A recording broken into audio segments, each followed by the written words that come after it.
개혁신당으로 가겠습니다. 천하람 원내대표 연결하겠습니다. 나와 계시죠? 네, 개혁신당의 천하람입니다. 탄핵소추안이 폐기됐습니다.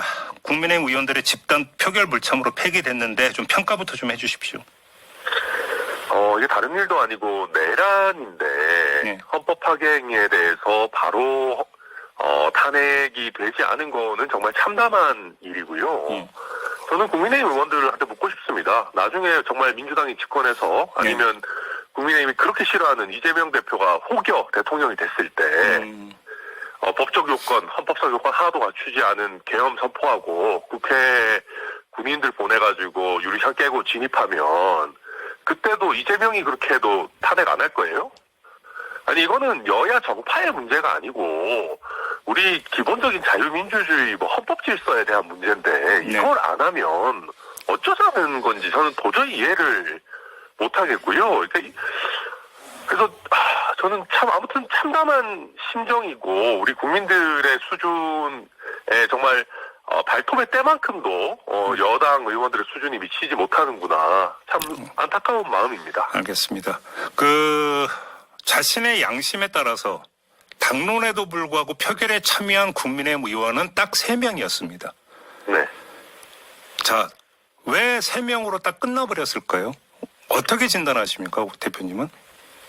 우선 이제 아직까지 이번 한 번만큼은 막아야 된다라는 생각들이 좀 있었던 것 같고요. 그래서 그래요? 뭔가 나름대로 야당들에 끌려다니지 않고 국민의힘의 계획대로 퇴진 시나리오를 만들어야 된다. 그걸 조금 더 기다려달라라는 요청들에 많은 여당 의원들이 공감한 것 같습니다. 그러면 다음에는 달라질 수 있다고 보시는 겁니까? 네, 그렇습니다. 왜냐하면 지금 사실 이번에 이제 김건희 특검 관련해서 198표 그러니까 여당 이탈표가 6표로 추정이 되는데 네, 그렇죠. 저희가 사실 여당 의원들하고 소통했을 때 김건희 특검보다도 내란이 더 문제이기 때문에 탄핵에 더 적극적인 의원들이 적지 않았습니다. 네. 그래서 저는 어제 만약에 국민의힘에서 그냥 들어와서 투표를 하는 상황이었다면은 저는 통과됐을 거라고 생각합니다. 탄핵안이. 네. 그걸 이제 국민의힘의 원내 지도부 이런 데도 모르지 않았을 것이고. 예. 결국 그걸 막기 위해서 이제 모두 못 들어가는 형태로 꽁꽁 싸맨 것인데. 이 국민적인 열망이나 지금 심지어 김용현이 방금 내란죄로 체포되고. 네. 법률적인 판단들이 점점 명확해지고 있는 상황, 또 구체적인 내란의 윤석열의 내란 수계로서의 지시 상황이 나오고 있는 상황에서 오래 못 버틸 거다. 네. 그렇게 평가합니다. 지금 대표님이 꽁꽁 싸맸다라는 표현을 쓰셨는데 이 행위에 대해서 앞서 민주당이나 조국혁신당에서는 사실상 감금 행위로 규정을 했는데요. 어떻게 생각하십니까? 제가 그때 당시에 사실 몇몇 여당 의원들하고 소통을 좀 했습니다. 아, 그래요? 예. 많은 분들은 휴대전화가 꺼져 있긴 했는데, 제가 걱정돼서 제가 받을 때까지 이제 쭉 전화를 돌렸는데, 네. 전화 받은 의원들의 설명에 의하면, 예. 감금 상황까지는 아니다. 그러니까 심리적 압박은 있지만, 물리적 감금 상태는 아니다라고 했고, 예. 그리고 저는 이런, 사실관계 좀 더 확인은 필요하겠지만, 감금 이런 얘기들은 어쩌면 표결에 참여 안 한 개별 의원들의 정치적 책임을 덜어주는 형태로 작용할 수도 있습니다. 예. 그래서 저와 저희 개혁신당은 그 부분에 대해서 그렇게 강하게 주장할 생각은 그렇게 현재로서는 크진 않습니다. 오히려 어떤 지금 표결에 참석하지 않은 국민의힘 의원들의 양심을 울려야 된다 이런 말씀이시네요. 그러면 그렇습니다. 알겠습니다. 자, 이준석 의원은 국민의힘에 대한 정당 해산 심판까지 언급을 했는데 대표로서 어떻게 생각하십니까? 헌법재판소에 이제 개별 의원이나 개별 정당이 위헌정당 심판을 청구할 수 있다면 어제의 탄핵 표결 전이라면 모를까 이후에는 저는 정당 해산이 인용될 거라고 생각합니다. 어떤 점에서 그렇게 보세요?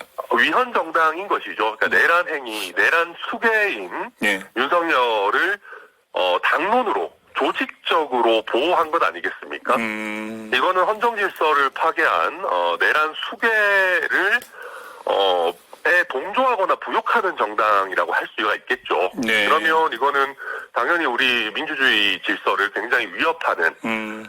내란에 부역하는 정당, 이거는 뭐 위헌정당이라고 봐야 될 거거든요. 그래서 네, 당연히 헌법재판소가 판단한 다음에 위헌정당이라고 볼 것 같은데 네. 안타깝게도 정당 해산 심판은 현재로서는 정부만 청구할 수 있도록 하고 있습니다. 그렇죠. 예. 예, 그래서 지금 뭐 윤석열 정부가 국민의힘 해산을 청구할 리는 만무하고 네. 그래서 저는 바라건대는 다음 정부로 바뀌기 전에 국민의힘에서 이런 위헌적 상태를 해소하고 본인들 손으로 정말 이 내란 수계의 위헌적 상태를 몰아내는 탄핵 결정을 빨리 해야지만이 위헌정당의 어떤 그런 굴레를 벗을 수가 있다. 그래야지만 정당 해산을 피할 수 있다. 그렇게 평가합니다. 한동훈 대표가 어지러운 행보 끝에 어제 최종적으로는 탄핵 반대라는 당론을 수용을 한 거잖아요. 그렇죠.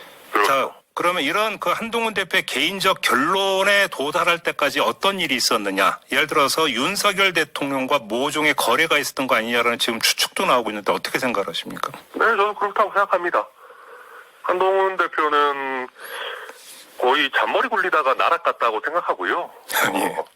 이미 보면 그런 거죠. 본인이 소통령이 되고 싶어가지고 내란 수계의 황태자를 자청한 겁니다. 그래요. 내란 수계의 황태자 아니면 내란의 수혜자 정도 될까요? 그러니까 내란 수계를 감싸고 이 사람의 어떤 그 집권을 연장해 주면서 네. 내가 실권을 휘두르겠다. 내가 소통령처럼 책임 총리 비슷한 권한을 내가 행사하겠다라고 하고 있는 거거든요. 예. 그럼 이거는 내란의 수혜를 자기가 있겠다는 거 아니겠습니까? 네네. 이런 결정을 한 순간 저는 한동훈은 끝났다고 생각합니다.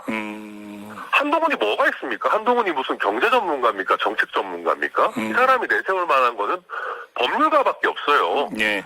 그러니까 범죄자 이재명에 맞서서 정의로운 검사 한동훈이 때려잡겠다. 이건데 이제는 정의로운 법률가도 아니잖아요. 그러면 내란 수계의 동조자, 뭐 수혜자가 무슨 정의로운 법률가입니까? 그러면 대표님의 진단에 따르면 네. 심지어 친한계 의원들마저 탄핵에 반대하다 보니까 한동훈 대표도 어쩔 수 없이 당론을 따라갔다라는 수준이 아니라 네. 한동훈 대표가 자신의 정치적 이익을 위해서 오히려 그렇게 끌고 갔다. 혹시 이런 진단이십니까? 당연하죠. 예. 한동훈이 자기가 소통령 노릇하려고 네. 그렇게 내가 책임지고 권력을 휘두르고 수습할 테니 이번에는 탄핵 부결시켜달라고 한 거 아닙니까?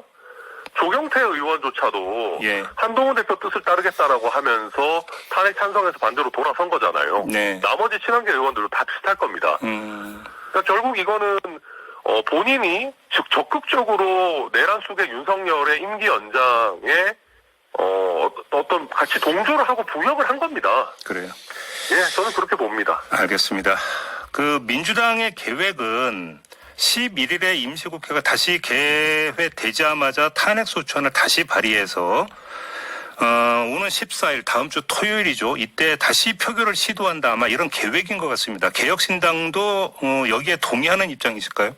네, 저희는 뭐 필요하면 매일이라도 해야 된다고 생각하고요. 네. 왜냐하면 제가 거듭 말씀드리지만 저런 미치광이 내란 수계를 한시라도 국군 통수권자의 지위에 놔두는 거는 말이 안 됩니다. 그건 우리 모두에 대한 실존적인 위험이고 네. 그리고 글로벌 사회에서 봤을 때 대한민국 국격에 안 맞습니다. 그래서 빨리빨리 당연히 해야 된다고 보고 예. 다만 저는 우리 국민들께서 아직 뭐 어제는 참 참담한 심정이었지만 희망이 있다. 결국 국민이 이길 거다 생각하는 게 저는 다음번에는 탄핵 통과될 거라고 생각합니다. 그렇게 보시는 거군요. 예, 왜냐하면은 알겠습니다. 한동훈이 자기가 원하는 소통령 노릇 못할 겁니다. 마무리하겠습니다. 고맙습니다. 예, 감사합니다. 천하람 개혁신당 원내 대표였습니다.